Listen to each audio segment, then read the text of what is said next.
이사야서 42장 18절부터 25절까지 말씀입니다.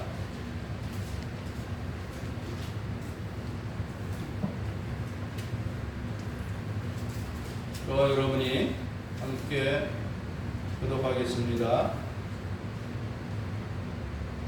너희 못 듣는 자들아 들으라.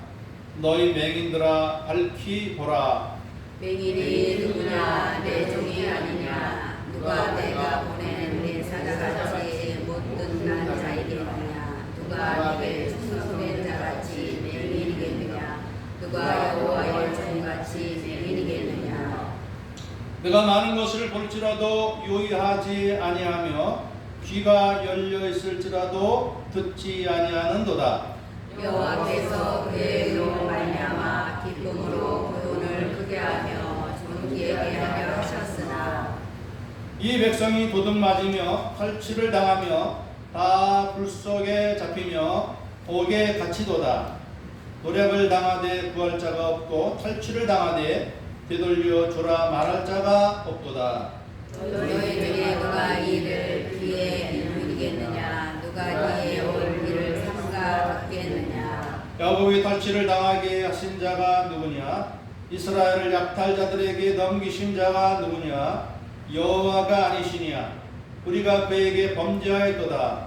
그들이 그의 길로 다니기를 원하지 아니하며 그의 교훈을 순종하지 아니하였도다. 그러므로 여호와께서 맹렬한 진노와 전쟁의 위력을 이스라엘에게 쏟아부으심에 그 사방에서 불타오르나 깨닫지 못하며 몸이 하나 마음에 두지 아니하는도다.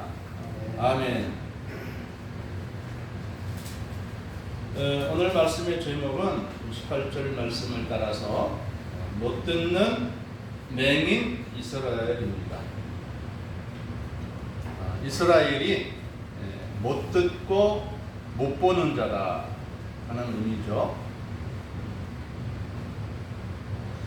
이런 사람을 가리켜서 오늘날에 청각장애자라고 말하기도 하죠. 못 듣는 사람, 안 들려서 우리 옆에 사람, 주변 사람하고 대화할 때 귀가 잘 안 들리면 굉장히 애를 먹죠. 아는 은퇴하신 목사님이 계셨는데 그분이 갑자기 이제 귀가 청력이 떨어져서 잘 알아듣지 못하니까 서로 대화하는데 큰 어려움을 느끼는 거죠. 왜냐하면 내가 하는 말을 몇 번 반복을 해도 못 알아듣고 못 알아들으니까 자신도 어떻게 말해야 될지 모르고 그런 사람을 보았습니다. 본인이 힘들어하고 굉장히 어려워하죠. 저희 어머님도 요새와 드시다 보니까 이 청력이 떨어지는 겁니다. 그래서 가끔 이제 전화로 대화를 할 때 어떤 말들은 알아들으시는데 어떤 말들은 못 알아들으셔요. 답답해 하시는 것이죠. 본인도 못 듣는다는 거 굉장히 어려운 거죠. 서로 못 들으면 소통이 안 되는 것이죠. 그래서 이런 사람을 뭐 청각장애자 또는 이제 농인, 농아인 이렇게 표현하죠. 요즘에는 이제 무슨 장애다 이렇게 표현을 많이 합니다. 그리고 이제 못 보는 사람, 못 보는 것을 가리켜서 우리 이 성경에는 맹인이라 그랬는데 요즘 우리 맹인이라는 말도 잘 안 쓰죠. 시각장애자다 이렇게 표현합니다. 우리 사람에게 오각이 있죠. 오각, 시각, 청각, 후각, 미각, 촉각 이렇게 이제 5개의 감각 기관이 있는데 이 오각 말고 또 하나의 감각이 있다면 시각이라고 할 수 있는 시각. 보고 듣는 것에 대해서 이 잘 듣고 잘 보아도 거기에 대한 깨달음, 해석, 올바른 해석을 할 수 있는 것이 그걸 시각이라고 그러죠. 이스라엘 백성들이 이 시각도 있고 청각도 있는데 뭐가 없다? 지각이 없는 것입니다. 하나님의 말씀을 듣긴 들어도 깨닫지 못하고 하나님의 손길을 보아도 알지 못하는 그러한 모습이 이스라엘 사람들에게 있었던 것입니다. 그래서 이사야 9장 6절에서 보면 하나님이 이사야에게 이스라엘 백성들에게 말하라 그러면서 너희는 듣기는 들어도 깨닫지 못하고 보기는 보아도 알지 못한다 이렇게 말씀하는 것입니다. 그래서 우리는 또 이러한 것을 가리켜서 영적 지각이라고 영적 지각. 하나님의 말씀을 듣고 하나님의 역사하는 것을 우리가 볼 때에 이것을 깨닫는 감각, 영적 감각이 우리에게 있어야 되는 것입니다. 이것이 있으면, 이것이 없으면 우리는 하나님과 소통이 되질 않아요. 그래서 우리의 믿음이 더 성장할수록, 성숙할수록 이것이 발달되는 거예요. 영적 감각이 발달되어서 이 하나님 말씀을 들으면 이것이 무슨 말인지, 하나님이 또 우리의 삶 가운데 역사하시죠. 역사하는 방법이 꼭 환상을 보거나 꿈을 꾸거나 하는 이런 방법 말고도 하나님께서 우리 삶의 현실 속에서 시련과 시험과 고난을 통해서 하나님이 역사해 주시거든요. 그래서 이것을 보면은 우리가 깨달아 알아야 되는 것입니다. 이런 실력이 점점 늘어날 때 우리의 믿음 생활이 즐겁고 재미있는 것입니다. 우리 이 시력이 안 좋은 사람의 특징은 무엇입니까? 위험이 다가와도 그 위험을 느끼지 못하는 거예요. 그래서 앞에 뭐 이렇게 턱이 있다. 그러면 그 눈으로 보고 여기 턱이 있으니까 내가 발을 잘 디뎌야 되겠다. 잘 디뎌야 되는데 잘 못하면은 앞으로 부끄러져서 넘어질 수 있는 거죠. 위험한 물체가 차가 막 자기에게 다가오는데 빨리 피해야 되는데 그래서 못 보니까 못 피하는 거죠. 그래서 우리 이 청각, 시각은 우리 사람에게 있어서 굉장히 중요한 감각입니다. 그래서 우리는 영적으로 하나님과의 이런 관계가 이루어지고 어떻게 하여야 하나님께 사랑과 은혜와 복을 받을 수 있는지 이 감각력을 우리는 키워가야 되는 것입니다. 그러니까 하나님이 이스라엘에 대해서 그런 영적 감각이 없는 것에 대해서 안타까운 마음을 가지고 있습니다. 그래서 오늘 말씀에 그런 하나님의 이 마음이 잘 나타납니다. 18절 말씀에 보면 너희 못 듣는 자들아 들으라 너희 맹인들아 밝히 보라. 하나님께서 말씀하는 것입니다. 좀 내가 하는 말을 좀 알아들어라. 내가 너희를 위해서 역사하는 이 손길을 좀 보고 느껴라. 이런 말씀입니다. 이스라엘 백성들에게 하나님은 선지자를 통해서 해석해서 말씀해 주었잖아요. 오늘날에는 선지자가 없죠. 이 과거에는 구약 시대에는 선지자가 있었어요. 그래서 하나님 말씀을 받아서 막 전파해 주는 것이죠. 그 중에 유명한 선지자가 바로 이사야 선지자이죠. 이사야 선지자는 66장에 이르러서 아주 가장 많은 그러한 예언을 했어요. 그래서 선지자의 대표적인 사람이라 하면 이사야라고 하셨어요. 하나님이 이사야에게 말씀을 전해 주셨죠. 그런데 아무리 외쳐도 이 이스라엘 사람들이 깨닫지 못하는 것입니다. 이해하지 못하는 것입니다. 그래서 얼마나 답답한지 19절에서 말씀을 합니다.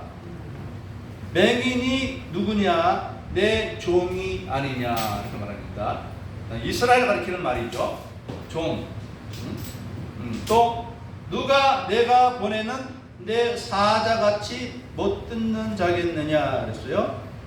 이스라엘을 종이라고 표현하는데 이번에는 내가 보내는 내 사자다 이렇게 말합니다. 그래서 말하는 사자는 라이온이 아니라 메신저입니다. 내 말을 전해주는 자. 바로 이스라엘은 하나님의 말씀을 듣고 그 말씀대로 살면서 믿지 않는 이방인들에게 알게 해주기를 바라는 사람들이 바로 이 이스라엘 사람들인 것입니다. 그런데 이런 중요한 위치에 있는 사람들이 하나님 말씀을 안 듣는 거예요. 자기도 안 듣고 전해주지도 않고. 그러면 또 말합니다. 내게 충성된 자같이 맹인이겠느냐? 누가 여호와의 종같이 맹인이겠느냐? 충성된 여호와의 종이 되어야 할 이스라엘 백성들이 하나님 말씀을 듣질 않는다 이 말입니다. 종은 주인의 말에 절대 복종해야죠. 그래야 종이죠. 그런데 이 이스라엘이 가장 충성된 종이 되어야 할 이스라엘 백성들이 하나님 말씀을 안 듣는 거예요. 그러면 어떻게 됩니까? 자기 마음대로, 자기 욕심대로, 자기 생각대로 살아가게 되는 것이죠.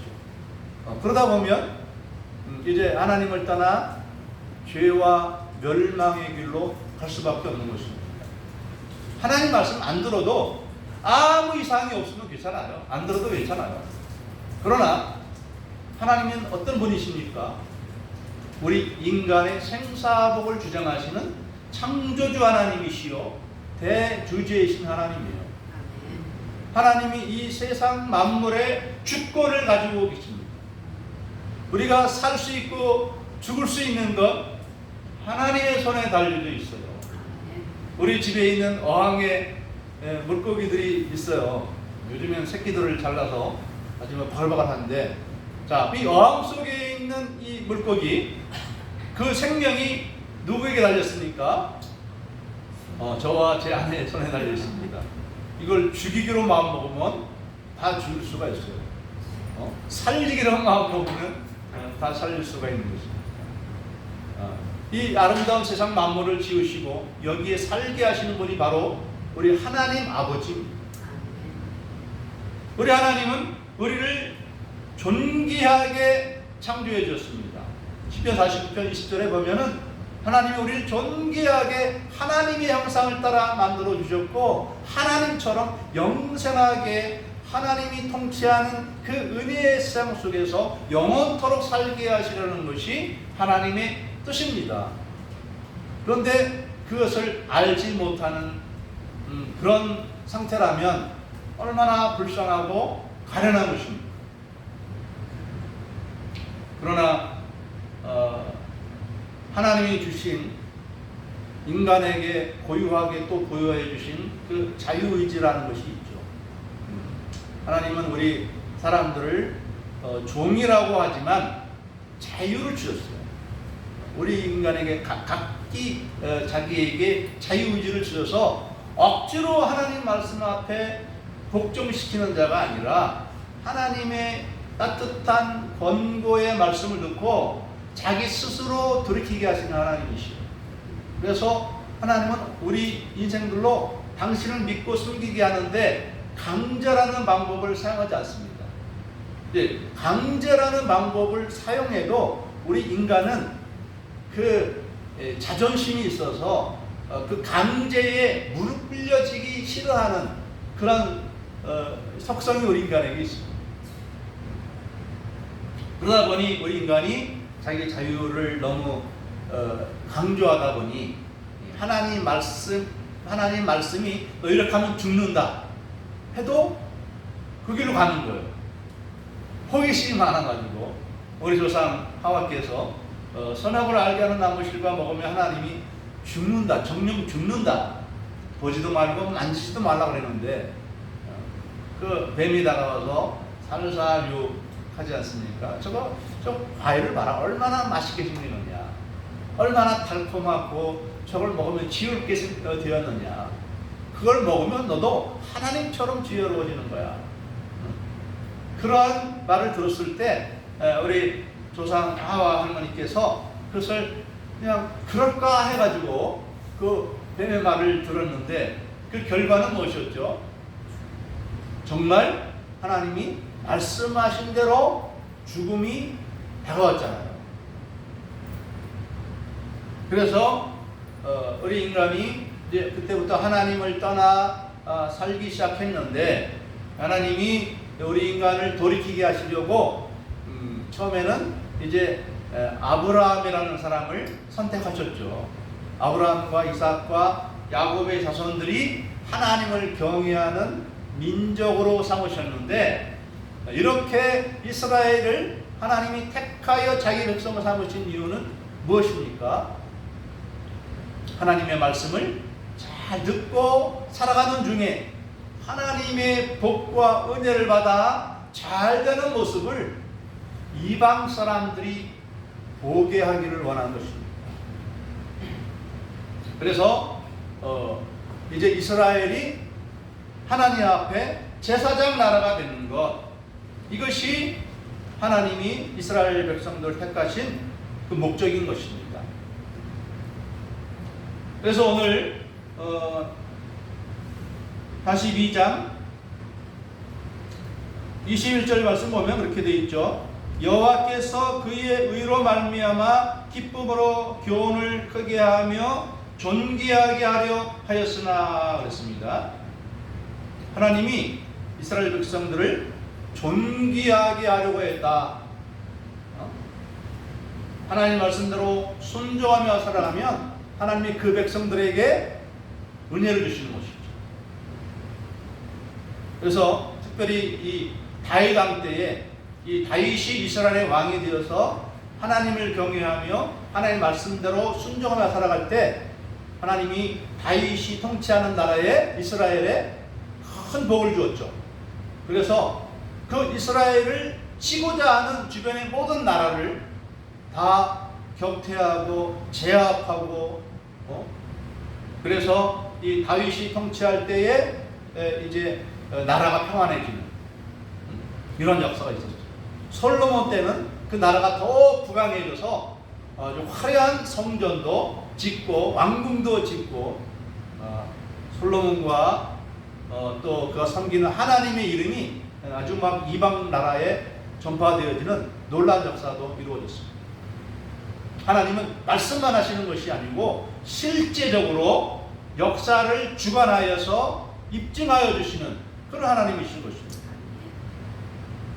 그래서 출애굽기 19장 5절부터 6절에 보면 이렇게 되어 있어요. 세계가 다 내게 속하였나니 너희가 내 말을 잘 듣고 내 언약을 지키면 너희는 모든 민족 중에서 내 소유가 되겠고 너희가 내게 대하여 제사장 나라가 되며 거룩한 백성이 되리라 그랬습니다. 제사장 나라와 하나님 나라 백성 만드는 것이 하나님이 이스라엘 선택하신 목적이고 또 이것이 오늘 우리를 불러주신 목적이기도 합니다. 오늘 이 말씀은 이스라엘 사람들을 향해서만 주시는 것이 아니라 하나님을 섬기는 하나님 백성들인 우리들에게 주시는 말씀입니다.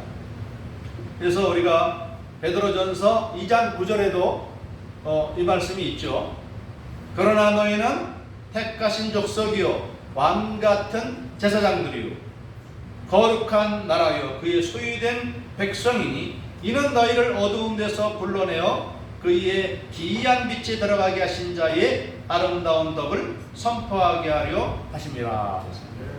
우리도 하나님의 말씀을 듣고 그 말씀을 순종하며 살아가는 사람들이 되게 하여서 우리가 존귀하게 되기를 원하는 것입니다. 하나님 우리가 복받기를 원하시는 것입니다. 그래서 우리를 보는 이방인 사람들이 우리를 보면서 우리도 하나님 믿어야 되겠다. 저 사람이 저렇게 잘 되는 이유가 뭐냐. 이것이 바로 하나님 우리를 택하신 구원의 목적인 것입니다. 그래서 지금도 우리 하나님은 우리가 복된 삶을 살기를 원하는 것입니다. 어떻게 우리가 복된 삶을 살아갈 수 있겠습니까? 하나님 말씀을 붙잡고 믿고 또 그 말씀대로 순종하며 살아가는 것입니다. 믿음과 순종은 별개의 것이 아니에요. 믿음과 순종을 별개로 삼으면 안 됩니다. 예수님을 믿는데 그냥 교회에 다니는 것 정도로만 생각하면 그것은 믿음이 아닙니다. 믿음이라고 하는 것은 하나님을 신뢰하고 그 주신 말씀대로 살아가는 것입니다. 말씀을 생각만 하는 것이 아니라 그 말씀대로 내가 내 삶을 그렇게 이끌어가는 것입니다. 그래서 우리 매주 십계명과 세계명을 암송하는데 이 십계명과 세계명이 아주 중요합니다. 우리가 말씀을 많이 몰라도 이 십계명과 세계명만 그 마음에 새기고 그 말씀대로 살아가기만 하면 하나님 우리에게 복을 주십니다. 우리의 질병도 고쳐주시고 우리의 가난함도 떨쳐주시고 우리는 하나님께 복받을 수 있는 그 기본이 되는 것입니다. 자, 그 성경에 보면 열왕기상에 보면 히스기야 왕이 있죠. 이 히스기야 왕이 어느 날 죽을 병에 들었어요. 그래서 선지자 이사야가 가서 이제 하나님이 당신의 생명을 데려가시려고 하니까 이제 집안을 좀 정리하라 이렇게 말씀했어요. 그랬더니 이 히스기야가 병석에서 벽을 향해서 몸을 돌려서 기도합니다. 몸이 아프니까 기도하는데 이렇게 의자에 앉아서 자세를 갖춰서 기도를 하지 못하고 누워있는 상태에서 벽을 향해서 눈물을 흘리며 하나님께 기도합니다. 뭐라고 기도합니까? 하나님, 제가 하나님 말씀대로 살려고 애쓰고 노력하는 거 아시지요? 저를 좀 살려주세요. 했더니 하나님 어떻게 해줬죠? 응답해 주셨어요. 그래서 15년 더 살 수 있는 그러한 은혜를 베풀어 주셨습니다. 우리가 그 믿음 생활을 하면 말씀에 다 100% 순종하는 것이 아니더라도 내 최선을 다해서 하나님 말씀대로 살고자 애쓰고 힘쓰고 노력한 것 하나님이 다 보고 계십니다. 그래서 우리 처음부터 예수님 잘 믿고 말씀에 100% 순종할 수 있는 사람이 얼마나 됩니까? 제가 목사로서 거의 30년가량 되었지만은 그래도 말씀대로 못 사는 것이 저도 많이 있어요. 우리 모두가 그렇습니다. 하나님 말씀대로 100% 순종하며 살아갈 수 있는 사람은 많지 않습니다. 그러나 이 말씀대로 살아가는 이 순종의 프로테지 도수가 점점점 높아지는 그것이 아름다운 것입니다. 초보자의 상태에서 늘 머물러 있는 것, 그거보다 안타까운 것은 없죠. 그 예전에 제가 어렸을 때 같은 동네에 한 어린아이가 있는데 이상한 병에 걸렸어요. 성장하지 않습니다. 10살이 되고 20살이 되어도 늘 어린아이와 같이 누워있거나 기거나 하는 이런 상태에 있는 거예요. 얼마나 안타깝습니까? 몸은 성인이 되었는데 아직도 어린 아기처럼 그렇게 누워있거나 기거나 이런 형태에 머물러 있는 거예요. 근데 육체가 그렇게 머물러 있는 것보다도 마음이, 정신세계가 그렇게 아주 초보자, 믿음은 없는 건 아니에요. 있는데 초보자에 머물러 있을 때 하나님이 보실 때 얼마나 안타깝겠습니까? 하나님은 우리가 영적으로 성장하기를 원합니다. 하나님은 우리가 복받기를 원하십니다. 어떻게 받을 수 있습니까? 우리에게 환난과 시련과 고난이 주어진 것은 하나님의 저주가 아니라 하나님을 우리로 분발하여 은혜 받게 하시려는 그 섭리가 있는 것입니다.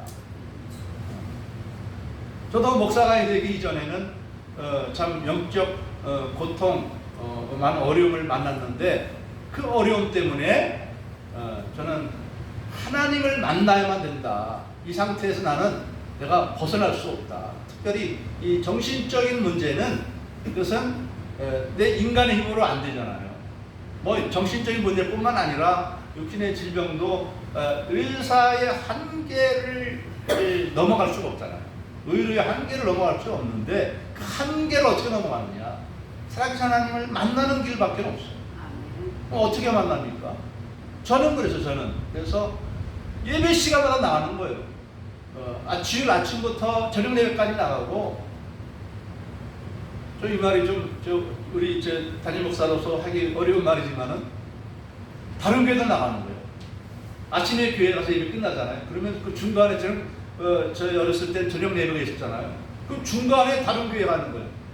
거기서 하루부터 예배 드리다 또 우리 교회를 가서 저녁 예배 또 드리는 거예요. 그것도 모자라서 기도원에 가는 거죠.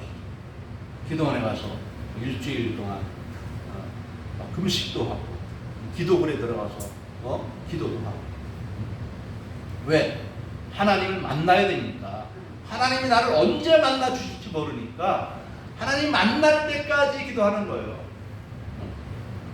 그러다가 어느 날 갑자기 우연하게 만남의 순간이 이루어지면서 내 문제가 해결되는 거예요. 내 마음이 변화되는 거예요. 내 마음에 기쁨의 샘이 솟기 시작하고, 얘는 하나님의 은혜의 말씀이 내 귀에 들려지고 하나님 은혜의 손길이 나에게 느껴지기 시작하는 거예요. 내가 잘못된 길로 가면 어떨 때 하나님께서 꿈에서도 역사하시고, 어떤 사람을 통해서도 내 은밀한 것을 알고 말하게 하시고, 이게 보이는 겁니다. 내가 힘들고 어려울 때 어떨 때는 산 짐승이, 예쁜 산 짐승이 나타나서 우리를 위로해 주기도 하고, 아주 하나님의 그 오묘한 것이 놀라워요. 다른 사람들의 눈에는 우연이라고 느끼겠지만 내 눈에는 그것이 하나님의 위로라는 것을 경험하게 하시는 것입니다.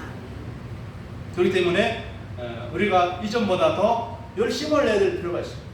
특별히 말씀과 기도에 더 열심을 내서 그냥 열심만 내는 것이 아니라 목표를 정하고, 어떤 목표입니까?